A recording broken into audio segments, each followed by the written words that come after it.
Hello, boys and girls. Welcome to a great day of learning. We are your teachers. I'm Miss Stephanie. And I'm Miss Bernita. We're so glad to be with you today for tons of fun, reading, and knowledge. We have some learning goals for our time together today. We will be reading folktale, and we will discuss the sequence of the story. Our focus standards today are RL.K.2 and RL.K.6. Remember, friends, stories are often created from people's imaginations. They are not real. These make-believe stories are types of fiction. Fiction means not real or made up. We've read another folktale together before. Can you remember the title of the folktale? If you recall the tale of the three billy goats gruff, you've got it. Folk tales like that one and the one we're reading today are the stories that are passed from person to person orally or by word of mouth instead of being written down first. We can read them now because someone has written them down after they heard someone share the story orally. Remember that we discussed before that a grandmother might tell a story to her grandchildren, and later those children will tell that story to their children, who in turn pass it down to others. In this way, folk tales have been passed down from generation to generation. From every culture in the world, every nation and group of people has its own folk tales. Since we've reviewed that folk tales are made up stories, what do we call stories that are made up or created from someone's imagination? There you go. They are known as fiction. Scholars, before we read our story, we like to share the critical vocabulary with you. Critical vocabulary means those words that are important for us to know. That's right. Notice that we have a house here behind us. Under the window and doors, we will find our critical vocabulary for today. We will tell you the words, give you the definition, and then give you the motion to help you remember the meaning of each word. Our first word is bleated. Say bleated. Now do this. Bleat is a sound or cry from a sheep or goat. For example, the goat bleated when it was frightened. What's our first word? Bleated. Great job. Under our next window, we see a picture of a mask.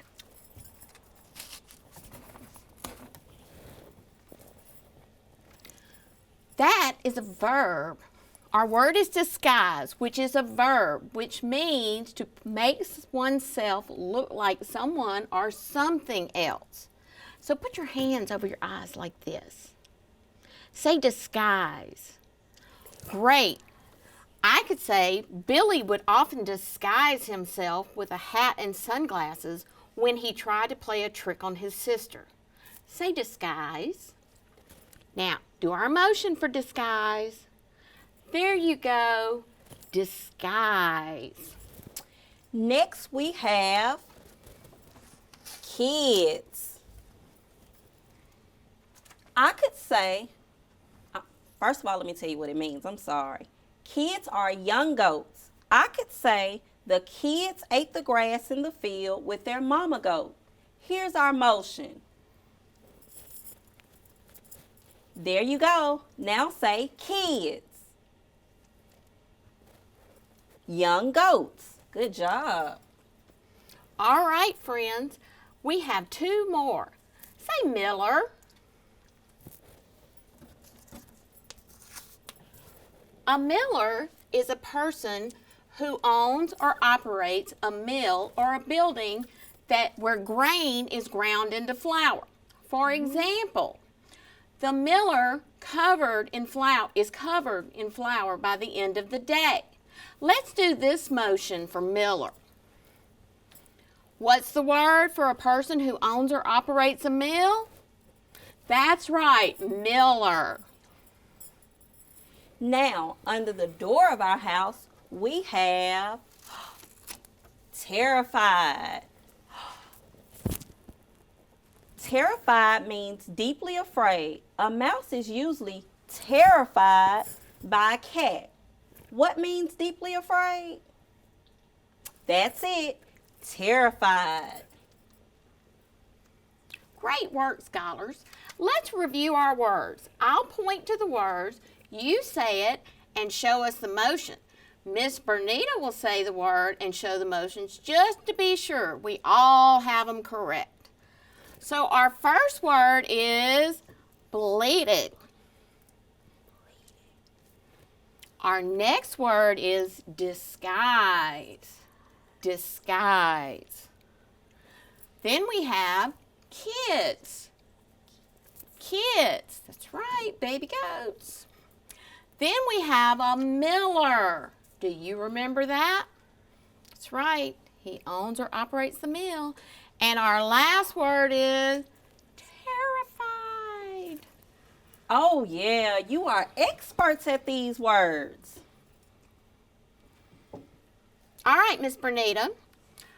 If you haven't noticed, we have a sorting map up here. So, beside our house, we have our sorting map. And I know you've seen one of these before, but I'm wondering, what are we going to use them for today? Oh, Miss Stephanie, I'm so glad you asked. We're going to use this to sort our critical vocabulary into nouns, verbs, and adjectives. Oh, I see, scholars. What do you remember about nouns, verbs, and adjectives? Good thinking. Nouns are words that are people, places, things, or animals or ideas. Verbs show action, and adjectives modify or describe nouns. Yes, so let's apply that knowledge. Let's look at one of our words. I have bleated here. What about that word? Should we sort it as a noun, a verb, or an adjective? Well, we know that bleated is a noise a sheep or goat makes. That means it's something that an animal does. So it's got to be a... I heard a scholar say a verb. Why? Because it shows action. I'll put bleated under verb. Miss Stephanie, what's our next word? Well, let's let the scholars tell us. It's a word that means to make oneself look like someone or something else. What is it, my friend? That's right, disguise. All right, so what can you tell us about disguise? Does it show action? Is it a thing? Does it describe? Interesting. It can be a thing and it can show action. Whoa, now, what are we going to do about that? Since it can be both things, both a thing and show action, what are we going to do? Well, we'll use it as we will hear it in our story today. A character is going to disguise themselves. They're going to do something. So that's going to be a verb. So for us today, we'll classify disguise as a verb. Miss Stephanie, place it under verb for showing action. Okay. And then I'll start to get our new word. Our next word is miller. Remember, a miller is a person who owns or operates a mill. So a miller is a person. So a miller has to be what, friends? They've got it. It's a noun. I'll place it under noun. Scholars, what word means deeply afraid? I knew you would remember. Terrified.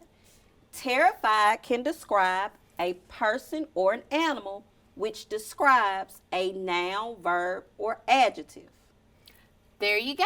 Terrified is an adjective because it describes the way someone or something could feel. I'll place it under adjective. And here's our last critical vocabulary word. Can you remember which one it is? If you said kids, you're right. What about kids? We know those are young goats. What would that word be? A noun, a verb, or an adjective? Bingo! Kids is a noun because kids are animals. So let's place it under nouns. Friends, you certainly are great with sorting these words. I think it's time for us to listen for these words in our read aloud. Since we already know their meaning, we'll be able to comprehend our story even better. That's right. The folktale you will hear today is about a wolf who tries to become friends with a family of goats. Listen carefully to find out how the wolf and the baby goats or kids become friends. We also want to listen for these critical vocabulary words that we just learned. When you hear the words, do the motions as we read the story aloud. Now that we've set the purpose for our reading, let's get to our read aloud. There was once a mother goat who had 7 little kids, and she loved them as well as any mother has ever loved her children. A kid is a name for a baby goat. One day, she gathered her 7 kids around her and said, "Dear children, I must go into the forest to get food for us to eat. While I'm away, do not open the door for anyone, especially the wolf. You will always know him by his rough voice and by the dark gray fur on his paws." "Don't worry, Mother," said the kids. "We will take good care of ourselves." So the mother goat bleated goodbye and went on her way with a calm mind. Bleated means to cry out. Meanwhile, the wolf was all alone in the forest. He had never had anyone to play with, as the other animals were scared of him. This made him quite sad. But he thought maybe if the 7 kids just got to know him, they would want to play with him. The wolf decided he would disguise himself in order to get the kids to give him a chance. Disguise means the wolf will change how he looks or sounds. Soon there came a knock at the door, and a voice called out, "Open the door, my dear children. Your mother is back and has brought you and each something." But oh, what a rough voice. Do you think the kids should open the door?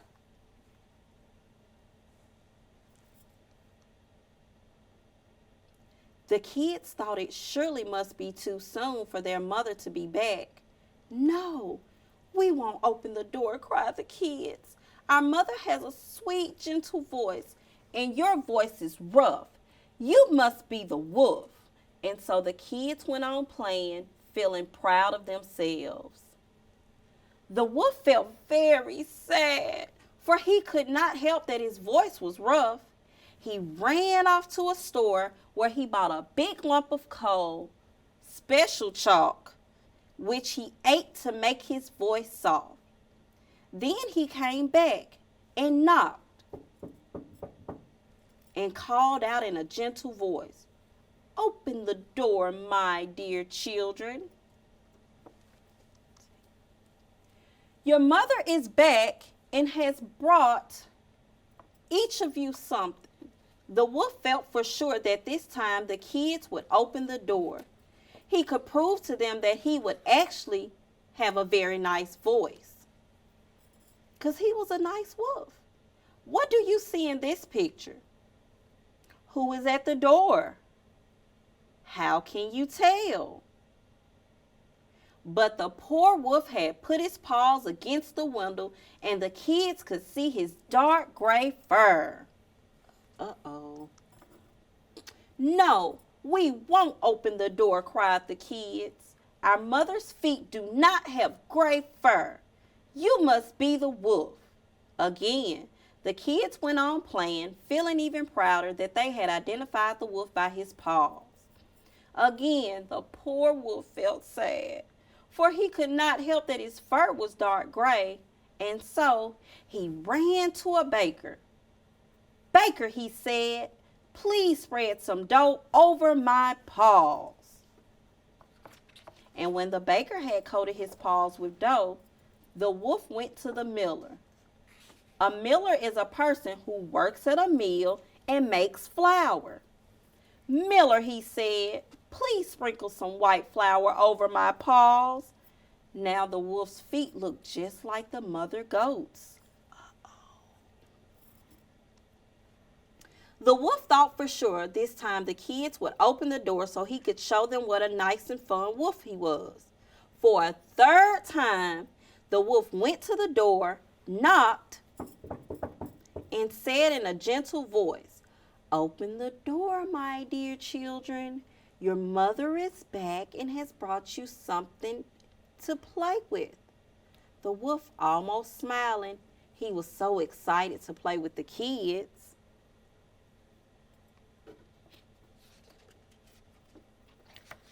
First show us your feet," said the kids. And the wolf put his white flour-covered paws against the window. "Yes, this must be our dear mother," said the kids, and they opened the door. Why do the kids think it's their mother? In pounced the wolf, ready to play. The terrified kids tried to hide behind each other, but they didn't know what the wolf was actually trying to do. They did know that he was actually nice. Terrified means really scared. The first ran under the table. The second crawled under the bed. The third hid under the rug. And the fourth ran into the kitchen.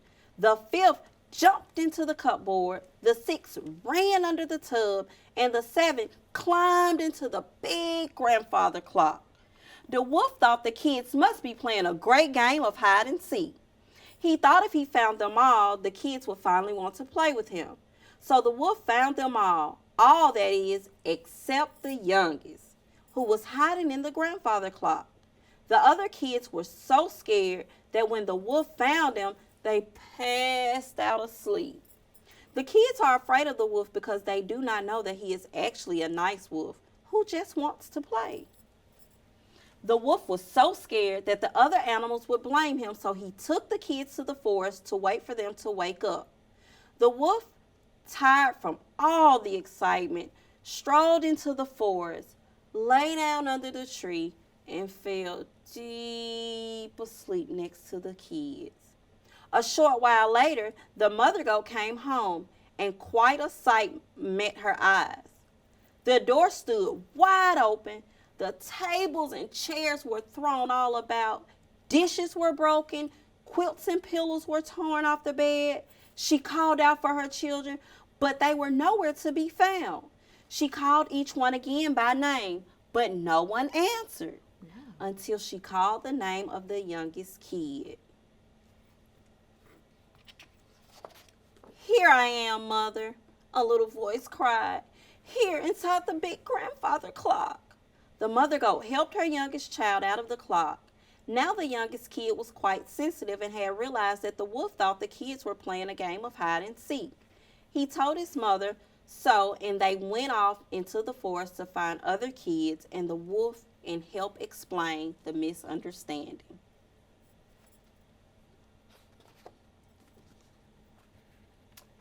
There they saw the wolf fast asleep under a tree, snoring so hard that he shook the branches. Then the mother goat saw the rest of her kids sleeping there, hidden behind the big wolf. "Dear me," she thought, "how peaceful they are sleeping."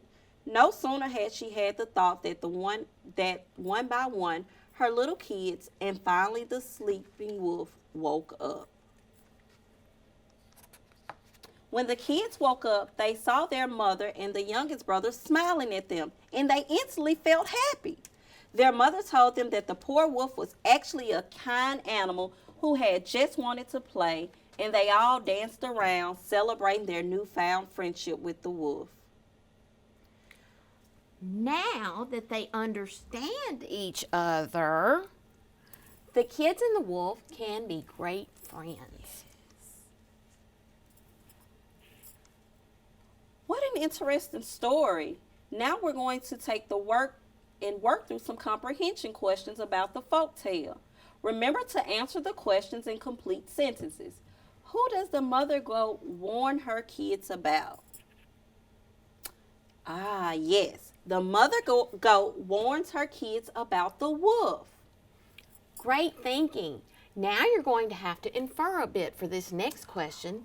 Inferring means to use the information you already know to answer a question about something from the story. So why does the mother goat tell the kids that the wolf has a rough voice and dark gray fur on his paws?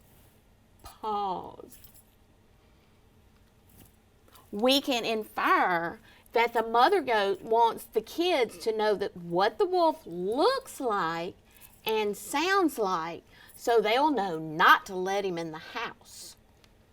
All right, next, think about this. Where do the kids stay while the mother goat goes into the forest? Of course, the kids stay at home while the mother goat goes into the forest. Great work. Who knocks on the door and pretends to be the mother goat? That's right. The wolf is the one that knocks on the door and pretends to be the mother goat. What happened when the wolf gets in? There you go. The wolf thinks they are playing a game of hide and seek and accidentally scares the kids. What does the wolf really want to do with the kids? He really just wants to make friends and play with the kids. Now, we all know that wasn't the best way for the wolf to try to make those friends. What else could the wolf have done to become friends with the kids? Interesting thoughts. He for sure could have talked to the kid's mother and asked could they play together. That's true. It's safer when parents know who we are playing with. Very good point, Miss Bernita. Friends, one of our goals today was to discuss the sequence of our folktale. It's time for us to do that now. First, let's talk about what sequencing is. It means to put things in order. First, second, third. So, we're going to look at some of our images from our story. And I want you to tell me, do you think it happened first? Do you think it happened second? Do you think it happened third or fourth? So, let's look at this. Notice that they are all images from the story about the wolf and the 7 little kids. Unfortunately, they are not in the correct sequence. Let's work together now and sequence the events shown here. So, what could we put in the first position? What happened first? Great idea. I heard someone say the mama goat left her kids in their home while she went to the forest to get some food. Let's put it in the first position. All right. So as they were at home, what happened? There you go. The wolf went to the miller to get some flour to have put on his paws. Let's get that one in number 2, or the second position. Let's look at another image from our story. We have 2 left. Which one would be next? So here we have the goats hiding in the grandfather clock. This is the baby goat hiding in the grandfather clock. When did this happen? I think that's the third position, Miss Stephanie. I think so too, Miss Bernita. And last but not least, in the fourth position, the goats in the forest celebrating the new friendship with the wolf. Now our story is back in the correct sequence. Wonderful work, friends, and we are so glad you joined us today. All rights and credits for today's lesson belong to Core Knowledge Language Arts. We would like to thank them publicly for sharing these valuable resources. The views and opinions expressed in this lesson are those of Core Knowledge and authors and do not necessarily reflect the official policies or positions of the Mississippi Department of Education. Thank you for joining us, boys and girls, and we'll see you next time.